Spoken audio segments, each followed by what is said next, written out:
Hi everyone, I'm Helen, a 31-year-old from Jacksonville, Florida. I'm contemplating a change of scenery soon. My journey has been a bit of a roller coaster, particularly enduring a challenging marriage for over a year. Thankfully, with my dad and some help from law enforcement, I managed to navigate my way out. Looking back, I recognize my role in those choices and sometimes wish I had been more discerning. I've always been quite reserved and not much of a social butterfly, preferring the company of my computer and the vast digital universe over real-life interactions. On the rare occasions I did step out, like going to a bar, I'd keep to myself, especially when strangers attempted to befriend me. The thought of being kidnapped by someone I barely knew was enough to keep me at a distance. My mother passed away when I was just 5 due to a heart condition that went untreated, leaving me in the sole care of my father, a dedicated Marine. His job took him away on long voyages, leaving me to miss him dearly. Despite the distance, he did his best to stay connected with us through letters and calls. The day we lost my mom, he rushed back to comfort me, finding me inconsolable at her funeral. He lifted me into his arms, offering comfort and promising that everything would be okay now that he was back. Clinging to him, I cried myself to sleep that night, lulled by the sound of his voice humming my favorite lullaby. His strength and love have been my guiding light through the darkest times, teaching me resilience and hope. I remember seeing him once, sitting quietly by himself on the sofa with a drink in his hand. He looked so forlorn and pale, occasionally whispering to himself before he buried his face into a cushion and wept. It was only the second time I'd ever seen him cry, the first being when I had a little accident on a slide and ended up getting hurt. Perhaps he felt guilty about everything that had unfolded in our lives. He decided to take a couple of months off work, and before he left again, he made arrangements for me to stay with my grandmother, who would look after me in his absence. "Yes, Dad, I will," I assured him, my heart heavy with his impending departure. He expressed his eagerness to taste the dishes I would learn to make by the time he came back. Then, with a final hug and a promise to take care of myself, he was gone. His work meant he would be away for 5 months or more, during which he'd send me gifts and souvenirs from his travels. While he was gone, I helped Grandma with the household chores and kept to myself, preferring the solitude of our home over the company of other kids. As I grew older, this preference for solitude deepened, and I found solace in the virtual world, where I could interact with others without the anxiety that real-world interactions brought.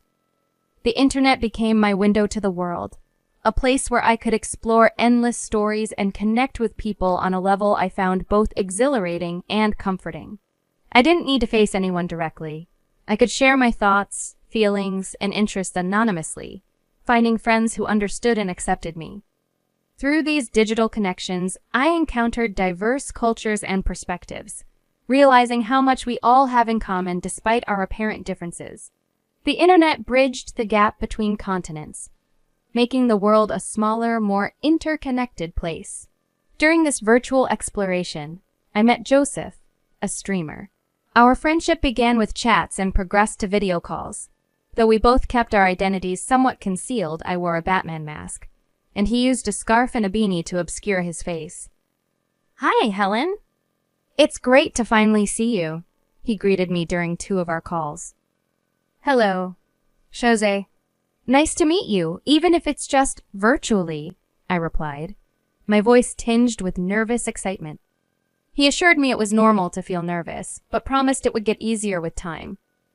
Our conversations were a mixture of everyday banter and deeper discussions, a testament to the strange yet wonderful friendships formed in the age of the internet. "Don't worry, I don't bite. I guess we're both a bit awkward, huh? It's our first real conversation, after all," I started, breaking the ice as we delved into our first significant chat. "So, Jose, I'm curious. What brought you to this online world?" Jose shared his enthusiasm for meeting new people and discovering diverse viewpoints. "I'm a bit of a homebody, and this digital community felt like the right place to connect with others from the comfort of my own space." "How about you?" I admitted to my introverted nature, explaining how traditional social settings felt daunting, and how online platforms offered a layer of comfort that made it easier for me to express myself. I find these virtual connections incredibly rewarding. It's serendipitous that we met here, I added. Our conversation flowed effortlessly, filled with exchanges of interests and personal anecdotes. I found myself relaxing more with each topic we covered. I never imagined I'd be this at ease talking to someone over the internet. Thanks for making it so seamless, Josie. This means a lot to me. The feeling's mutual, Helen. You're an excellent conversationalist, and I'm glad we connected. If you ever feel like chatting again, just hit me up. I'm usually around playing games. Oh, do you game? Jose asked, his curiosity piquing. I'd like that, I replied. But no, I'm more into blogging and browsing Reddit. It's fascinating what you can discover there. I often find myself learning more from the experiences shared by others than anything else. Exactly. Sometimes our own lives can feel so mundane. There's something special about diving into the lives of others online. I find myself trusting my internet friends more than my real-life ones, Jose confessed. He appreciated the no-strings-attached nature of online friendships, where you're free to engage as much or as little as you prefer. As our conversation unfolded, Jose and I formed a genuine bond, a friendship that felt real despite the digital barrier. Our open-mindedness and mutual understanding highlighted the unique connection you can find in the least expected places. This digital journey of mine has undoubtedly shaped my identity and the way I approach the world. The lessons and experiences from my online haven have become an integral part of who I am.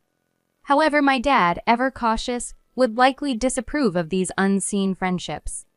The last time he visited, he took the opportunity to lecture me on the importance of real-world connections over dinner.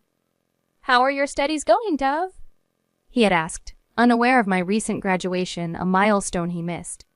Our conversation hinted at the gaps in our real-life interactions, underscoring the complexities of my digital and physical worlds colliding. I was swamped with responsibilities and felt bad about it then, just as I do now. I even sent you an email to let you know I'd make it for your birthday tomorrow. Tomorrow's my pumpkin's birthday. Please don't use nicknames. I'm not 5 anymore, I had to remind him, though he still sees me as his little dove. That's just it, Dad. I don't know how to, but I'll try. I do have friends, but they're online, I admitted. Why bring Mom into this? What are you implying? I snapped, hurt by the direction of our conversation. I'm not implying anything, dear. I'm just saying it's important to find ways to move forward, as much as we both miss her, he gently explained. But I couldn't contain my frustration. I slammed the table, got up without finishing my meal, and stormed off to wash my plate, leaving my dad trying to reach out. Helen, don't take that tone with your father. I'm just trying to help, he said, his voice a mix of concern and disappointment. You don't understand me, so don't try, I retorted, anger boiling over. I retreated to my online world to find Josie, someone who seemed to understand. Jose was kind and a good listener, someone I could vent to about the growing frustration within me. Being an introvert, I've always found solace and comfort at home, in front of my computer screen. While others embraced the world outside, I cherished the safety of my digital haven, a place where I could be myself without the anxiety of real interactions. My father, however, couldn't grasp this.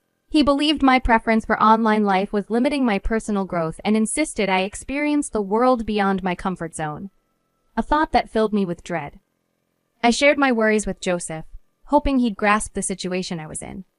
Hey, Helen, would you like to meet in person? We're both introverts, so we could pick a quiet place with few people around. I know just the spot, he suggested gently, understanding my need for a comfortable setting. No worries, take all the time you need.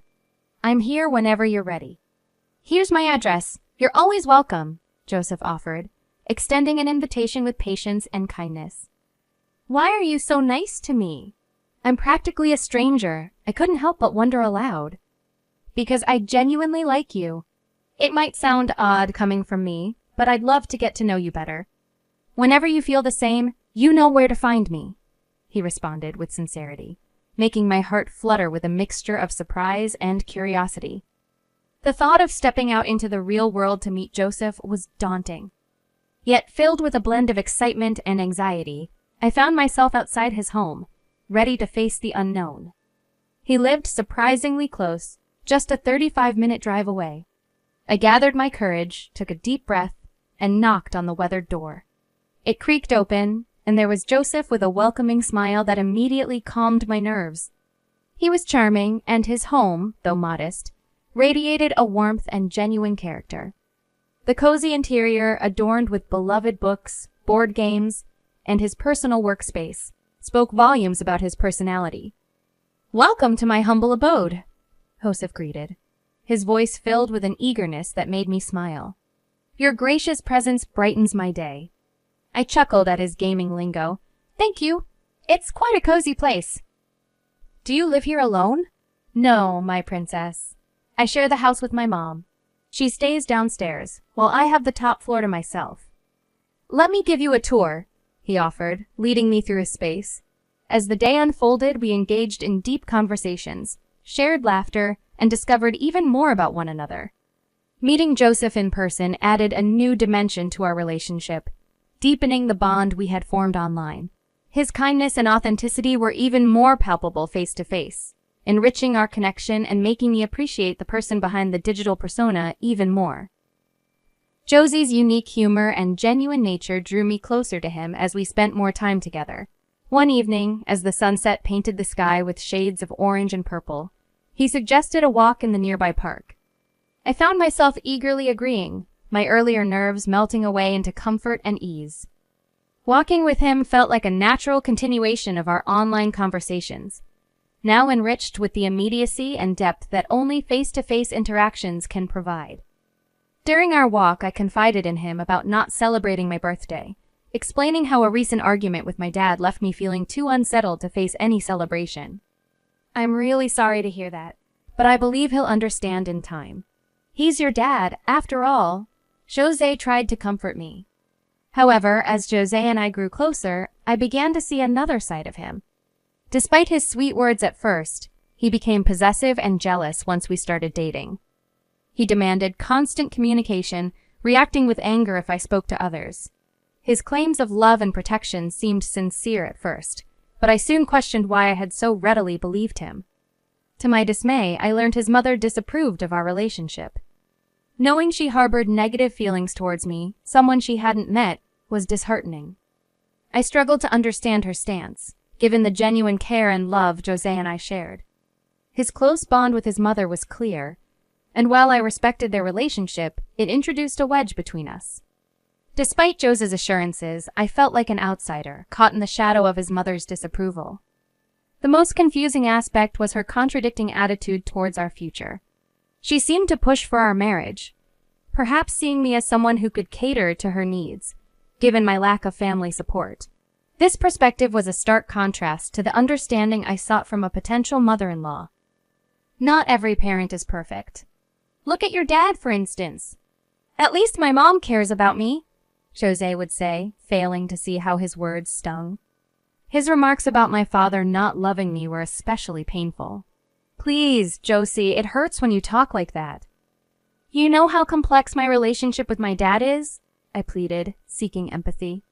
In this tangled web of emotions and relationships, I found myself questioning the very foundations of our connection. The love and understanding I initially felt from Jose now seemed overshadowed by possessiveness, jealousy, and familial complications. I tried to adapt, to stop lamenting my situation, and aim to make the best of things. Despite the foreboding sense of unease, I ended up in a clandestine marriage with Joseph. He convinced me that my father would never accept our union, persuading me that my dad's absence was a sign of his lack of love. So, without inviting my dad or anyone else from my side, I married Joseph, stepping into a situation I sensed was fraught with risk. I criticized myself for my lack of strength, attributing my vulnerabilities to the environment I grew up in rather than acknowledging the manipulation I was under. The marriage soon revealed a harsher side of Joseph's mother than I had ever imagined. She embodied cruelty, taking delight in undermining my confidence and joy. Her tactics were insidious at first, snide remarks and demeaning comments that gradually eroded my self-esteem. I held on to the hope that her animosity would diminish over time, but it only escalated into relentless emotional abuse. Her criticisms were relentless. This meal is a disgrace. You expect my son to eat this? Start over, she would sneer. Or, this place is filthy. Are you incapable of cleaning properly? And get up and take out the trash. Were you raised with no manners at all? Each word from her was like a blow, designed to belittle me and shake my sense of self-worth. She questioned my decisions, dismissed my accomplishments, and manipulated situations to make me feel unworthy of Joseph's love. Meanwhile, Joseph remained oblivious or indifferent, absorbed in his own world, leaving me to fend for myself in this toxic environment. I felt trapped in a never-ending nightmare, my spirit and resilience wearing thin under the constant barrage of cruelty. The regret of pushing my father away haunted me. His departure after a heated argument right before this entire ordeal left me feeling isolated and full of remorse. I berated myself for my perceived weaknesses, for allowing myself to be drawn into this situation. One day, feeling under the weather and overwhelmed by everything, I sought solace in a nap on the sofa, hoping to find some reprieve in sleep. But any chance of rest was abruptly shattered when a cold splash of water jolted me awake, a harsh reminder of the relentless hostility that had become my daily reality. Waking up in a state of shock and fear, I found myself facing Anne, my mother-in-law, who looked at me with utter disdain. "Why are you loafing on the sofa? Did you even bother to do the shopping I asked you to?" Her voice dripped with contempt. I remained silent, unable to respond to her accusations. "So, you expect me, an old woman, to handle everything while you do nothing?" she sneered before striking me across the face and calling for Joseph. I reached my breaking point. I refused to do anything more for you or your son. "I'm done being treated like this. Find someone else to torment," I declared, my patience exhausted. I'd received nothing but disrespect from this family, and I couldn't stand it any longer. As I attempted to leave, a blunt object struck me from behind and darkness engulfed me. When consciousness returned, I found myself in a dimly lit, semi-dark room, pain throbbing through my head. Struggling to stand, I stumbled, overwhelmed by pain and confusion about my whereabouts. Faint, distorted sounds grew clearer as they neared. Desperately, I crawled toward a metal door with a small window, using it to pull myself up. The door suddenly swung open, revealing Joseph with a mocking smile. "Scared of the dark, are we?" he taunted. I pleaded with him to let me out, promising to change, to no longer voice any complaints. But his response was cold and merciless. "This is your punishment for disrespecting my mother. You'll stay here, cut off from the world. After all, who's going to miss you? Your mother's gone, and your father doesn't care about you. You had a chance to start anew here, but you've squandered it," he sneered. There, in the cold, dark basement, a mixture of fear and rage coursed through me. How had my life spiraled into this nightmare? All I had done was stand up against unjust demands, and now I was trapped, punished for seeking respect and dignity. In the depths of my despair, feeling the consequences of asserting myself, I discovered my phone in my pocket. It was damaged, its screen barely alive, yet a glimmer of hope sparked within me. Amidst the darkness, the faint light of the screen blinked back at me.